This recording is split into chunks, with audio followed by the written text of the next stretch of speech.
나누겠습니다.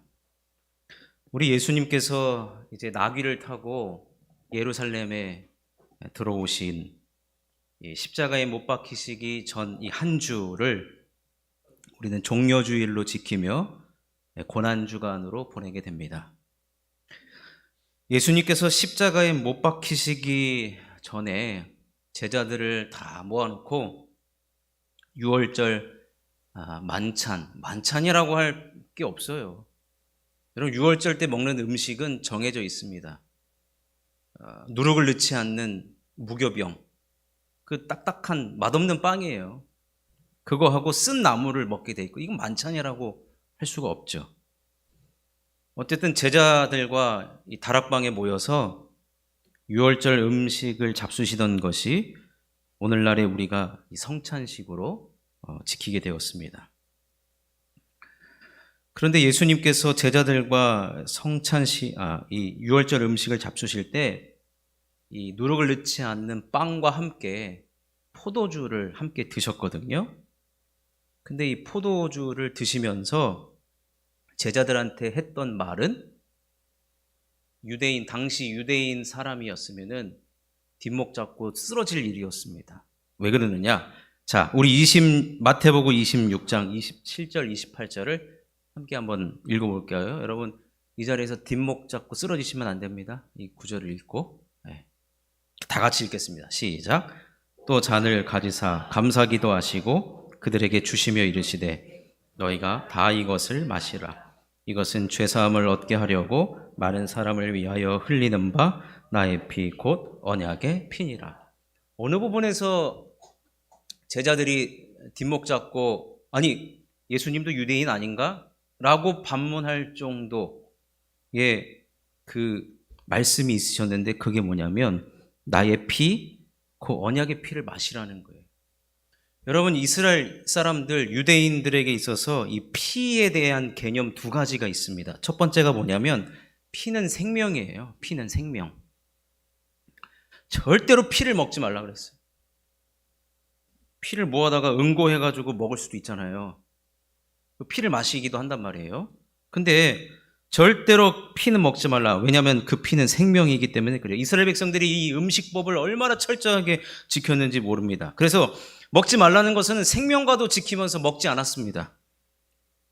근데 피를 먹지 말라고 했는데 예수님께서 뭐라 그래요 지금? 피를 마시라는 거예요. 자, 두 번째는 피는 속죄를 위해 제단에 뿌려졌습니다. 성전에 여러분 동물을 죽여서 동물을 태워서 드리는 제사가 번제인데 그 동물의 피를 어떻게 했느냐? 피를 다 뽑아다가 어떻게 했어요? 제단에 뿌렸어요. 제단에. 여러분, 과거의 제사장들은요 다른 게 없어요. 맨날 동물 죽여요. 피를 뽑아요. 도축업자죠. 지금으로 따지면. 그 피를 제단에 뿌리는 일을 했는데 그 동물의 피는 당시에는 임시적이었고 매번 반복되어야 되는 것이었고 완전한 속죄가 불가능한 것이었습니다. 그런데 제단에 뿌려져야 되는 그 피를 예수님께서 지금 뭐라고 말씀하시느냐? 어떻게 하라고요? 마시라는 거예요. 이 말의 뜻은 뭐냐면 우리의 몸이 결국에는 뭐라는 뜻입니까?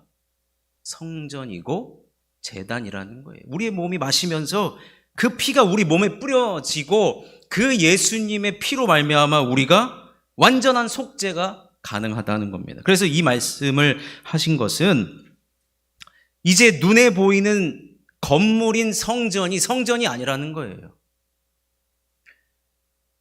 그리고 예수 그리스도의 피를 마시는 우리가 곧 성전이다. 사람 성전이라는 것을 공식적으로 말씀해 주신 것이나 마찬가지라는 거예요. 그래서 이 맥락에서 예수님께서 뭐라 그랬어요? 사람들이 예수님께 표적을 보여주라고 했더니 내가 보여줄 표적은 요나의 표적밖에 없다. 그러고 말씀하시면서 이 성전이 돌 위에 돌 하나 남지 않도록 다 무너지리라. 그런데 이 성전을 3일 만에 짓겠다라고 말씀하신 것이 예루살렘 성전을 위해서 말씀하신 것이 아니라 오늘 우리에게 우리가 성전이다라는 것을 말씀해 주고 있는 것입니다. 자, 그렇다면 구약에서 여러분 우리가 구약과 신약을 예수님 때문에 구약에 있는 모든 것들이 이제 예수님이 성취를 이루었단 말이에요. 그래서 우리는 지금 제사를 안 드려요. 제단에 피를 안 뿌려요. 예수님께서 다 율법을 이루셨기 때문에. 그렇지만 중요한 정신, 그 가지고 있는 의미는 그대로 우리가 이어받고 있습니다. 안 그러면 우리 구약이 필요가 없어요. 그렇다면 우리가 이 구약에 나타난 성전을 이제 예수님 때문에 사람 성전이 됐잖아요. 그럼 이 구약에 나타났던 성전의 두 가지 아주 중요한 기능을 사람 성전인 우리가 이어받았는데, 그럼 어떤 기능을 이어받았고 우리는 어떻게 적용하며 살아가야 되는지 두 가지를 살펴보겠습니다. 첫 번째는 하나님의 임재입니다. 하나님의 임재. 여러분 기억하실지 모르겠습니다. 솔로몬 성전을 다 짓고 이제 이 성전을 하나님께 드립니다라고 하는 성전 봉헌식을 드릴 때 그 성전 안에 하나님의 영광이 가득가득 임했다라고 성경은 기록합니다. 자, 열왕기상 8장 10절에서 11절을 읽겠습니다. 시작.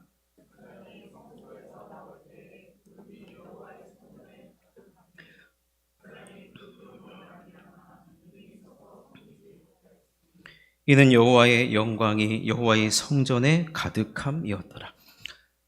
그 성전 안에 구름이 빽빽해가지고요, 그 안에 있는 제사장도 마치 서서 섬기지 못할 정도로 하나님의 영광이 그 성전에 가득가득 임했습니다.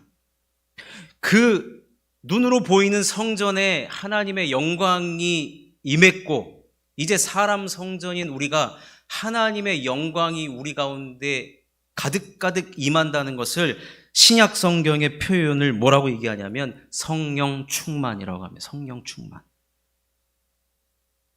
따라서 이제는 우리가 성전이라고 할 때 우리는요, 성령으로 충만함을 받아야 한다는 것입니다. 신약 성경에서 성령 충만을 얘기할 때요, 어떤 구절이든지 명령형으로 기록하고 있습니다. 이 말은 뭐냐? 성령 충만을 받으라는 거예요. 내가 성도인 여러분에게 성령을 줄 테니 받으라는 거예요. 이거 거부할 사람이 없는 거예요. 근데 받되 어떻게 표현되어 있냐면, 받되 이 성령의 충만을 계속해서 유지하라는 거예요. 우리 노력이 반드시 필요하다는 거예요.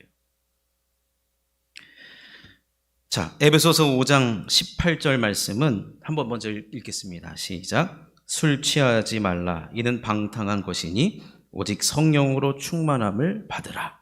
여러분, 우리가 성령 충만할 때 사실 과거에 우리 부흥사 목사님들 보면은 막 성령이 어디서 막 손바닥에 나가는지 모르겠어요. 성령 막 받아, 이쪽 문 받아라. 그럼 나 다 받아 먹으라. 막 받아 먹으라 그랬어요. 막 그때는 막 다 뭐 경험해 보셨는데, 저도 어디 기도원 가가지고 한쪽 구석에 앉아 있는데 성령을 받으려는데 막 권사님들인지 막 하메 막 이렇게 막 봤는데 뭐 모르겠어요. 좀 눈에 안 보이는데 뭘 어떻게 받으라는 것인지. 여러분, 이 성령 충만이라 말할 때 성경에서는 반드시 두 가지 면을 다 이야기합니다. 뭐냐면 우리의 신앙적인 감정적인 면과, 이건 우리 내면에서 일어나는 거잖아요. 우리 안에 일어나는 내면적인 것과 반드시 이것이 외부적으로 드러나게 되어 있다는 거예요. 외적인 면을 드러나게 되어 있다는 거예요. 그래서 지금 우리가 에베소 5장 18절을 읽었는데 19절에서 21절은 외면적인 것을 이야기합니다. 읽어보겠습니다. 시작. 시와 찬송과 신령한 노래들로 서로 화답하며 너희의 마음으로 주께 노래하며 찬송하며 범사의 우리 주 예수 그리스도의 이름으로 항상 아버지 하나님께 감사하며 그리스도를 경외함으로 피차 복종하라. 여러분, 성령 충만이라는 것은 우리 안에 주님 때문에 내가 사실은 은혜 받고, 또 오늘 우리가 성찬식을 하잖아요. 또 보이는 은혜를 받고 이러한 이 내적인 감정이 너무 평안해지고 기쁘고 이런 것이 이제는 외적으로 드러나야 되는데, 지금 뭘 이야기합니까? 시와 찬송과 신령한 노래들로 서로 화답한다는 것은 예배하는 자의 모습을 이야기하고요. 그리고 우리의 입에서 항상 범사에 우리 주 예수 그리스도의 이름으로 항상 아버지 하나님께 감사하며, 그러니까 외적으로 드러난다는 거예요. 아니, 교회 갔다 와가지고 은혜 받았다라고 하는데 꼭 집에 가면, 아니, 예수 안 믿는 우리의 자녀나 배우자가 뭐라 그래요? 아니, 교회만 갔다 오면 뭐 이상해지냐고. 아니, 교회만 갔다 오면은 뭐 이런 얘기. 또 목사님 신방 오면은 막 이르잖아요. 우리 엄마가요, 교회에서는 막 이렇게 막 착한 사람인데 집에 오면 막 악마가 되고 막 괴물이 돼요. 막 이러는데, 여러분, 성령 충만은요, 외적으로 반드시 드러나야 됩니다. 무엇으로 드러나냐? 여러분, 저 사람이 성령 충만 받았는지 안 받았는지요, 외적으로 다 여러분 감별이 됩니다. 어떻게 감별이 되느냐? 예배하는 자, 예배를 우선순위를 두고 있는가? 그리고 항상 감사하는 삶을 살고 있는가? 감사할 일이 있으면 늘 하나님 앞에 먼저 감사하고 사람들에게도 감사하고, 그리고 또 하나, 그리스도를 경외함으로 내가 속한 곳에서의 피차 복종. 피차 복종이라는 말은 우리의 가정과 우리의 일터에서 내가 정말로 그리스도인 나온 모습을 보여주며 살아가고 있는가. 여러분, 이것이 바로 성전의 진정한 모습이라는 것입니다. 따라서 우리는 이것을 위해서 예수님께서 십자가를 지시고 우리를 구원하신 거예요. 사람 성전이 된 거예요. 이제 우리 안에 예수를 믿음으로 말미암아 우리 안에 성령이 거하십니다.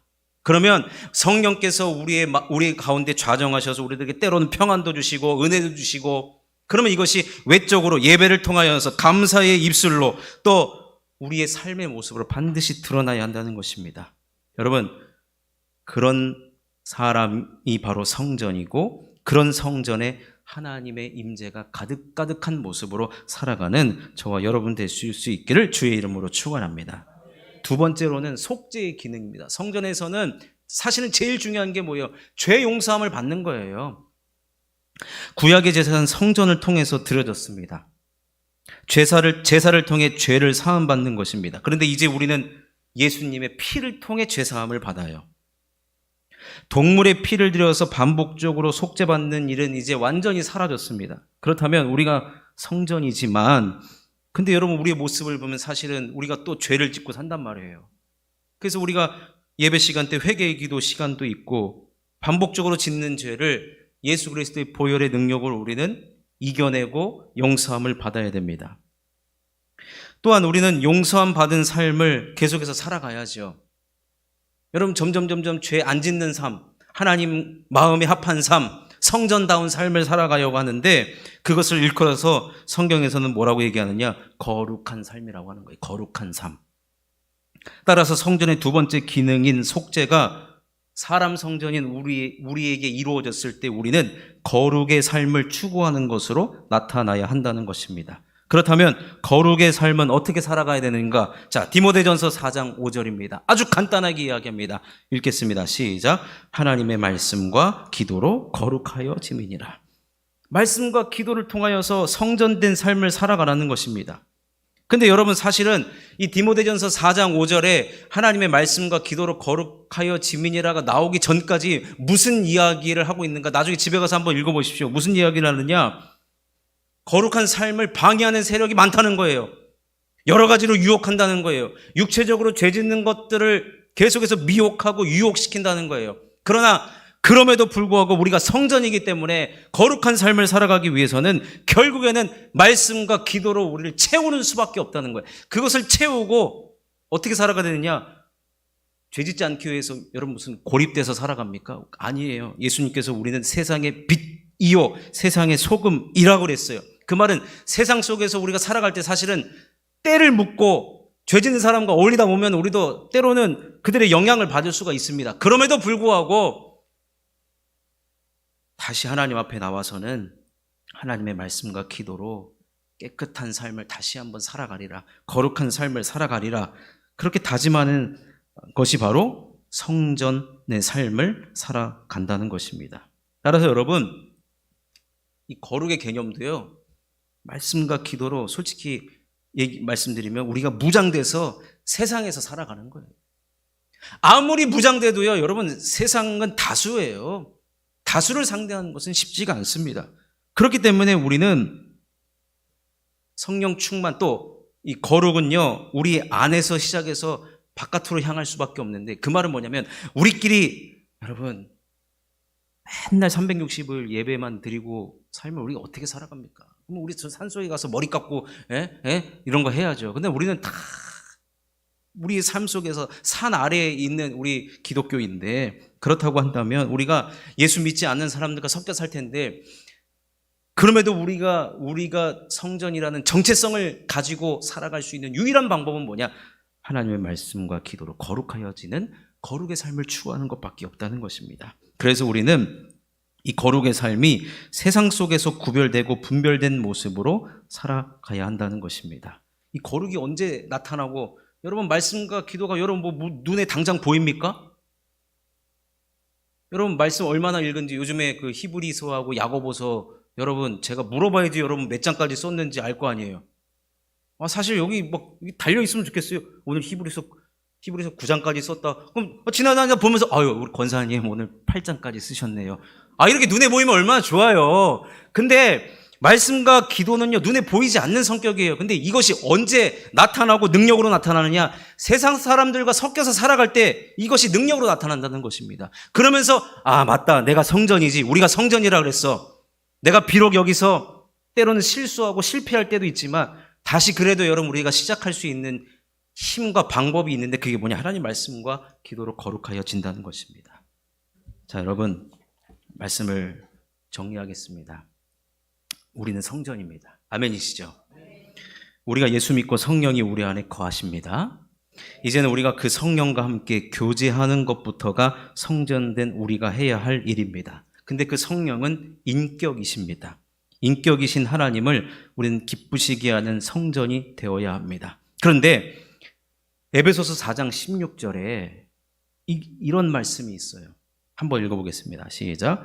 그에게서 온 몸이 각 마디를 통하여 도움을 받음으로 연결되고 결합되어 각 지체의 분량대로 역사하여 그 몸을 자라게 하며 사랑 안에서 스스로 세우느니라. 이게 무슨 말이냐? 여러분 각자가 성전이란 말이에요. 근데 이 성전이 교회라는 이름으로 모이면 어떻게 돼요? 연결되고 결합된다는 거예요. 그래서 여러분들 각자의 성전이 모여서 무엇이 되냐면 교회가 되는 겁니다. 그럼 그 교회는 모였을 때 뭘 해야 되느냐? 두 가지가 나옵니다. 그 몸을 자라게 하며 성장이 반드시 필요하고요. 사랑 안에서 스스로 세우니라. 세움이 필요한 거예요. 성장과 세움. 그러니까 여러분, 내가 성전이라고 할 때 각 개인이 신앙생활, 내 개인 신앙생활은 여러분 성전이라는 것을 아시면서 성령 충만하셔야 되고 또 거룩하셔야 됩니다. 그런데 우리가 교회에 모였을 때는 두 가지를 반드시 하셔야 된다는 거예요. 뭐예요? 성장하셔야 되는 거예요. 함께 성장하는 겁니다. 나만 툭 튀어나와 있어서는 안 되고 우리가 함께 성장하는 것이고, 또 하나 서로를 세워주는 거예요. 이것이 중요한 거예요. 교회는 누구 한 명 특출날 이유가 없습니다. 그럴 필요도 없고. 그렇지만 공통의 목표는 뭐예요? 성장. 다 같이 성장하는 것이고, 그래서 다 같이 세움받는 것입니다. 여러분 이것을 기억하시고 성전인 우리 모두가 이러한 복된 교회, 성경적인 교회를 이루어 나가는 우리 모두가 될 수 있기를 주님의 이름으로 축원합니다.